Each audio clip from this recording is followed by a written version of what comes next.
Si tu ne sais pas comment t'échauffer à la salle avant ta séance de musculation, que tu t'es déjà blessé plusieurs fois, que tu en as assez de ces tendinites qui reviennent à chaque fois et que ça te fait perdre de la force, cette vidéo est pour toi.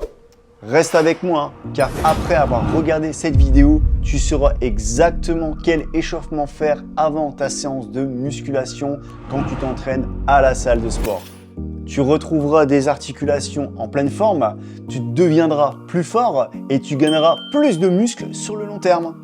Parce que, soyons clairs, si tu te blesses et qu'à chaque fois tu arrêtes de t'entraîner, difficile de voir ton corps changer, non? Tu penses pas? Et en plus, avec nos Oula! Putain, j'espère que ça se voit pas. J'ai mon nez qui coule. Making of. Mon nez est rouge ou quoi? J'ai l'impression d'avoir le nez rouge. Bizarre. Et en plus, avec nos modes de vie de plus en plus sédentaires, tu vois, il est très important de bien préparer son corps à l'entraînement. J'ai remarqué que beaucoup de personnes ne s'échauffent pas beaucoup, voire pas du tout. Surtout quand ils sont pressés ou impatients de soulever plus lourd. Tu vois de quoi je parle? Ceux qui pensent que l'échauffement c'est pour les débutants. Je te spoil le truc, eux aussi finissent chez le kiné. En restant avec moi, tu vas comprendre pourquoi un bon échauffement est bien plus qu'une simple formalité. C'est ta première étape pour prévenir les blessures, améliorer ta force et maximiser tes résultats. Allez, c'est let's go après ça.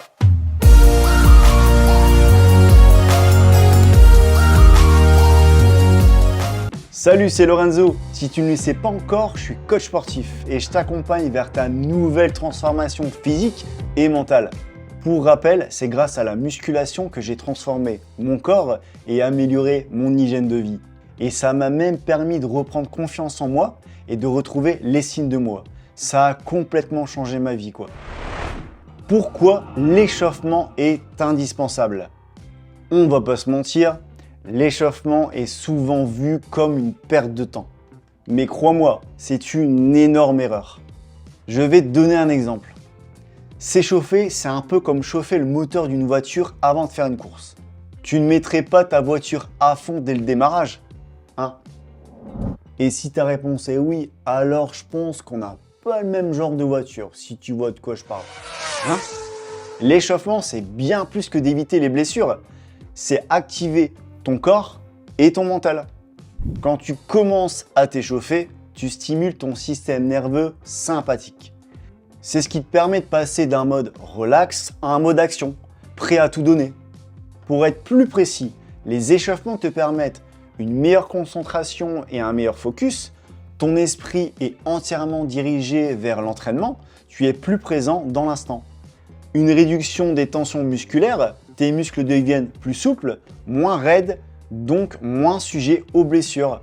Ensuite, une meilleure mobilité articulaire.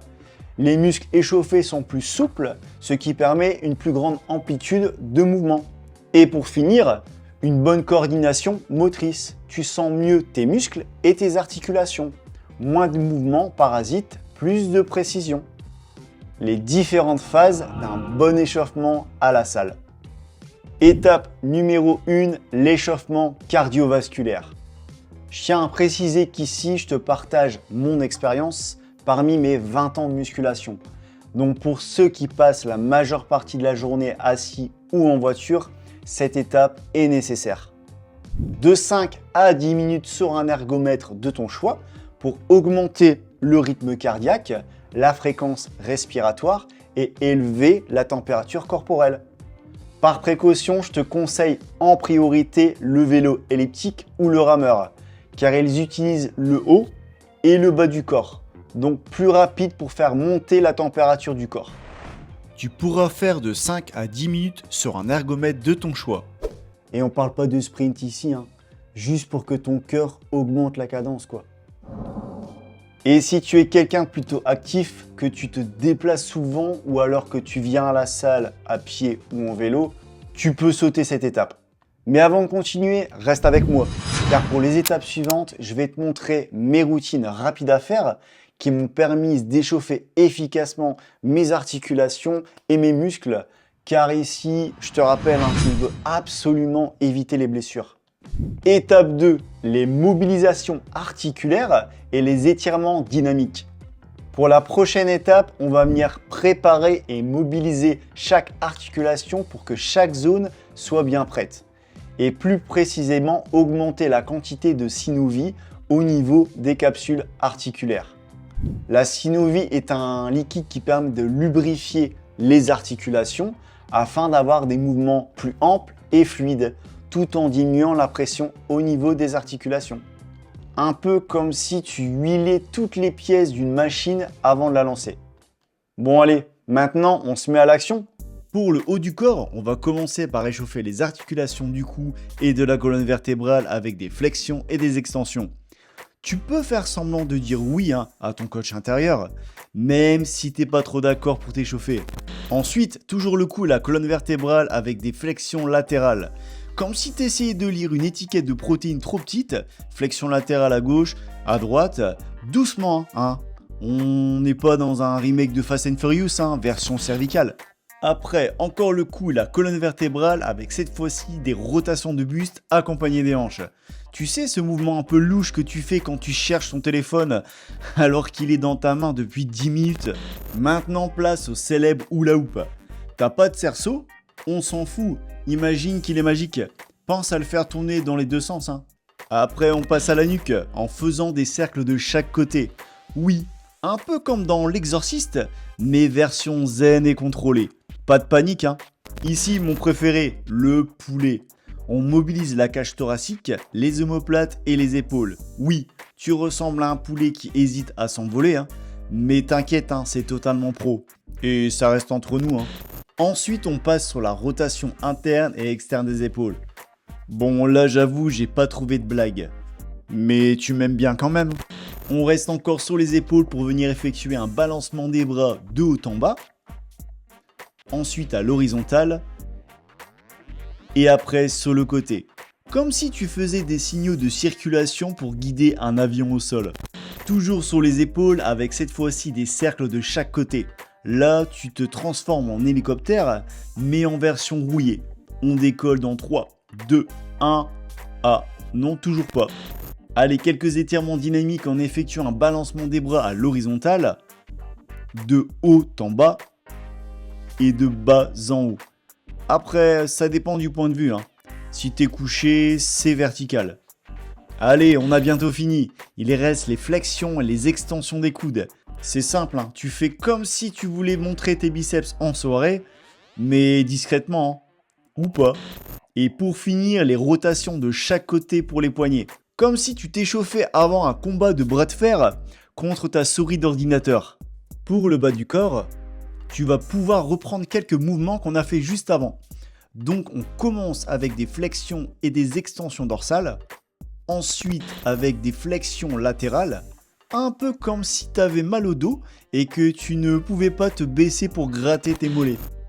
Et avec des rotations de buste, toujours accompagnées des hanches.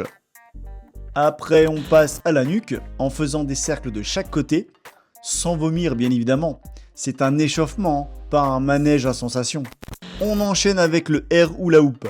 Pense encore à faire les deux côtés, on ne sait jamais, ça peut servir. On continue pour venir effectuer un balancement des jambes de haut en bas, de chaque côté. Comme si tu allais botter les fesses de la personne qui passe tout le temps devant la caméra quand tu fais tes vidéos. Ensuite, on passe au balancement des jambes de gauche à droite, de chaque côté. Comme si tu voulais te débarrasser de la poussière. Méthode 100% fainéant, mais approuvée par ton coach. Après, on continue avec les flexions et extensions des genoux en gardant les pieds ancrés au sol. Imagine que tu fais des mini squats, mais version je négocie avec mes cuisses ou avec mon coach. Allez, on a bientôt fini. Encore les flexions et les extensions des genoux, cette fois-ci jambes levées. Comme si tu voulais faire du skate, sauf que t'as oublié la planche. Mais t'inquiète, Tony Hawk a commencé comme ça aussi. Et pour finir, avec des rotations de chaque côté pour les chevilles. Comme si tu tournais la cuillère dans ton café, mais avec le pied. Tu pourras faire de 8 à 10 répétitions sur chaque mouvement. Étape numéro 3, l'échauffement musculaire. Ici, on prépare nos muscles, mais cette fois-ci avec de légères charges pour qu'ils soient en condition d'affronter l'entraînement. On échauffe non seulement tes muscles, et comme je te le disais tout à l'heure, on continue de solliciter le système nerveux sympathique pour maximiser ta réactivité. Et pour ceux qui disent « moi c'est bon, hein, t'inquiète, hein, pas besoin de m'activer, je suis toujours prêt », ouais, ta tête l'est peut-être, mais ton corps, j'en suis pas si sûr. Allez, je vais encore te faire bosser, prends un haltère et viens avec moi. Pour le haut du corps, on va continuer avec l'échauffement musculaire des épaules et plus précisément de la coiffe des rotateurs avec le L-Fly inversé puis le L-Fly classique. Colle ton coude contre ton buste et surtout pense à faire les deux côtés. Sauf si tu veux marcher comme un basketteur pro américain. Chacun son style. On enchaîne avec les développés couchés pour venir échauffer principalement les pectoraux en gardant les coudes plus bas que les épaules. C'est pas le moment de faire le coq qui bombe le torse, hein. On cherche juste à réveiller la bête, hein, pas à l'énerver. Ensuite, on passe au développé épaules pour réchauffer principalement l'avant des épaules en gardant les épaules basses. Si tu commences déjà à les monter, t'inquiète, hein, les trapèzes vont s'inviter à la fête.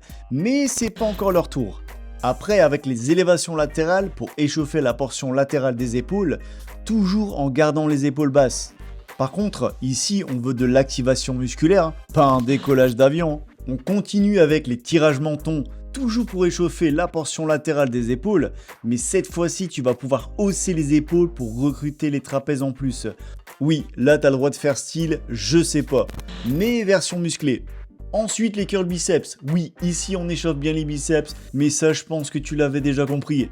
Donc, si tu veux soulever des sacs de course tranquille, échauffe-toi bien les biceps en gardant les épaules basses. Et rappelle-toi, hein, c'est bien connu, pas de bras, pas de chocolat. Après, place au ring buste penché pour venir échauffer le dos et plus précisément le grand dorsal et l'intérieur du dos. Pense toujours à baisser les épaules vers les hanches et à serrer tes omoplates l'une contre l'autre. Oui, comme si tu essayais de choper la carte bleue de quelqu'un d'autre. Si, ça marche. On continue avec l'oiseau buste penché. Avec les coudes légèrement fléchis, on vient échauffer l'arrière des épaules et l'intérieur du dos. Pense encore à garder les épaules basses vers les hanches. Je sais, je me répète, mais c'est un peu comme quand tu oublies ton mot de passe 4 fois de suite, donc c'est toujours bien de le rappeler. Allez, on a bientôt fini, il reste les extensions triceps. Et oui, comme tu l'auras compris, c'est pour les triceps. Veille à engager tes abdos pour ne pas trop creuser ton dos. Sauf si tu veux te retrouver en mode banana split, mais là je te rassure, hein, c'est pas le thème du jour. Et on termine par l'échauffement des muscles et des poignets, avec des flexions, des extensions, des rotations externes et des rotations internes. Voilà, pense à faire l'autre côté, hein. On ne sait jamais ça peut servir. Genre pour faire un bras de fer avec ton ego. Et pour le bas du corps? Pour le bas du corps, on commence avec l'échauffement musculaire des mollets, et plus précisément des jumeaux avec des extensions de cheville, en gardant les genoux tendus au maximum. Oui, ici c'est mollet version mannequin, on allonge tout. Ensuite, même chose pour les solaires, mais cette fois-ci genoux fléchis proches des 90 degrés. Oui, je sais, on dirait une pose de Michael Jackson, mais en fait, on est juste en train d'échauffer les solaires, hein, les stars cachées des mollets. On passe au squat en veillant à ne pas dépasser les genoux de la pointe de pied pour rester focus le plus possible sur l'échauffement des fessiers. C'est là qu'on comprend pourquoi monter les escaliers est devenu un sport. Ensuite, on continue avec les fentes avant alternées. Et là, au contraire, hein, on laisse les genoux dépasser des pointes de pied pour rester focus le plus possible sur l'échauffement des quadriceps. Ah, les quads, ces muscles qui te font regretter les escaliers le lendemain. Puis on passe au soulevé de terre jambes tendues pour échauffer l'arrière des cuisses, donc les ischio-jambiers. Garde une légère flexion des genoux, hein. On parle de jambes tendues, pas de jambes bloquées comme des piquets de tente, hein. Et on termine avec les adductions debout. Tu sais, hein, ce mouvement où tu penches d'un côté comme si tu venais de rater une marche, mais avec style. Certes, ça reste tout de même un échauffement efficace pour échauffer l'intérieur des cuisses. Garde le dos bien droit et ramène ta jambe avec intention. Pas comme si tu faisais semblant de tomber pour attirer l'attention, hein. Tu pourras faire de 12 à 15 répétitions sur chaque mouvement. Reste bien avec moi jusqu'à la fin, hein, parce que je vais te dévoiler une méthode exclusive pour augmenter ta force rapidement. Et crois-moi, hein, tu vas être surpris. Et on finit avec l'étape numéro 4, la montée en charge. Voilà, maintenant qu'on est prêt, on attaque la montée en charge. Je te conseille de faire 3 séries de montées en charge avant d'entamer tes vraies séries de travail. Perso, et ça c'est mon expérience, je peux faire parfois jusqu'à 5 séries de montées en charge, si je prends lourd. L'idée de la montée en charge, c'est de progresser de manière pyramidale pour préparer ton corps aux vraies charges de travail que tu vas utiliser pendant ta séance. Allez, je te montre un exemple de ce que tu pourras faire en salle de sport. Pour la première série, tu pourras faire 15 répétitions avec 25%, avec la barre de 20 kg, barre à vide. Ensuite, pour la série numéro 2, tu pourras faire 10 répétitions avec 50% de ta charge habituelle, donc la moitié. Par exemple, si je fais 80 kg au développé couché, ma barre fait 20 kg. Je mets 10 kg de chaque côté, ce qui fait 20 kg de barre, plus 20 kg de poids, donc qui est égal à 40 kg. Et pour la série numéro 3, faire 6 répétitions avec 75% de ta charge habituelle, donc tu ajoutes encore 10 kg de chaque côté, qui fait un total de 60 kg avec la barre. Une fois que tu auras fini toutes tes séries de montée en charge, tu pourras faire tes vraies séries de travail. Après, pour les personnes un peu plus avancées qui veulent tester, il y a la prépotentiation. Cette méthode d'intensification va te permettre d'améliorer ta connexion nerveuse entre ton cerveau et tes muscles. Elle augmente ainsi les performances et notamment la force et l'explosivité pour booster ta puissance pour les séries principales. Pour t'expliquer rapidement, cette méthode consiste à rajouter 2 séries supplémentaires à ta montée en charge. Cette fois-ci, sur la 4e série, il faudra mettre 100% de ta charge habituelle et pour la 5e série, il faudra mettre 110% de ta charge habituelle. Par exemple, si on prend le développé couché à la barre, si ta charge habituelle est à 80 kg, tu devras faire ta dernière série de montée en charge à 90 kg, donc celle à 110%. C'est surtout grâce à la dernière série que tu verras la différence sur tes vraies séries de travail. En gros, c'est comme si tu trompais ton cerveau. Cette dernière série lourde va permettre de tromper le système nerveux sur la quantité d'influx à envoyer pour déplacer la charge. La potentiation va aussi te permettre de bénéficier de ce surplus de force durant le reste de la série. Moi perso, je trouve qu'il y a un vrai bénéfice à utiliser cette méthode d'intensification. Par contre, je te conseille de la faire uniquement sur les exercices polyarticulaires. Si tu ne sais pas c'est quoi les exercices polyarticulaires, je te renvoie vers la vidéo qui s'affiche en haut de l'écran. Allez, je te montre ça tout de suite. Donc voilà, on va reprendre l'exemple des 3 premières séries. Donc pour la série numéro 1, 12 répétitions à 25%, barre à vide, donc 20 kg. Tu fais ta série numéro 2, 8 répétitions à 50%, mettre 10 kg de chaque côté, donc 40 kg.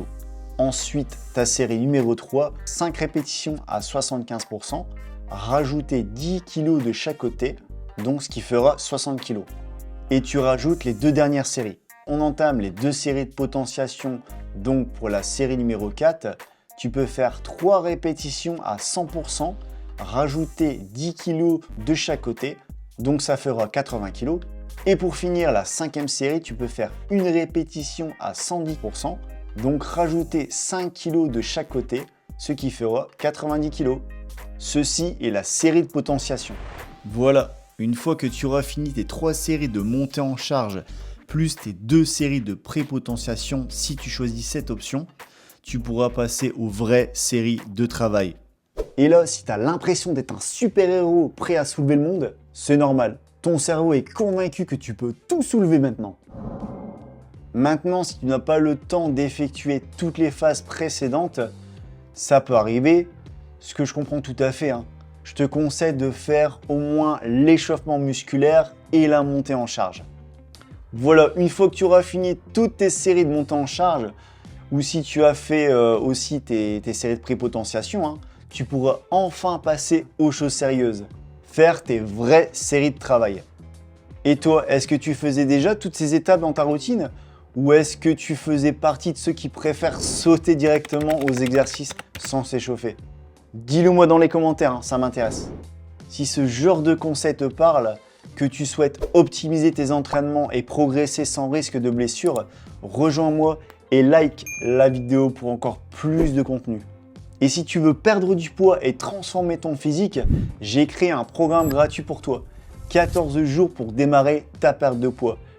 Clique sur le lien en description pour récupérer ton accès. Alors maintenant, avec tout ce qu'on a vu, tu peux te poser une question. Qu'est-ce que je fais comme échauffement si je vais travailler uniquement le haut ou le bas du corps? C'est très simple. Dans l'étape 2 et l'étape 3 des échauffements qu'on vient de voir ensemble, tu viens solliciter uniquement le haut du corps si tu vas travailler le haut du corps. Pareil pour le bas du corps, si tu vas travailler le bas du corps dans ta séance. Et voilà, maintenant tu connais les 4 étapes d'un échauffement efficace. C'est pas une perte de temps, hein. C'est un investissement dans tes performances et ta longévité sportive. Sache une chose, et ça sera valable pour toutes mes vidéos. Vois comment ça résonne en toi.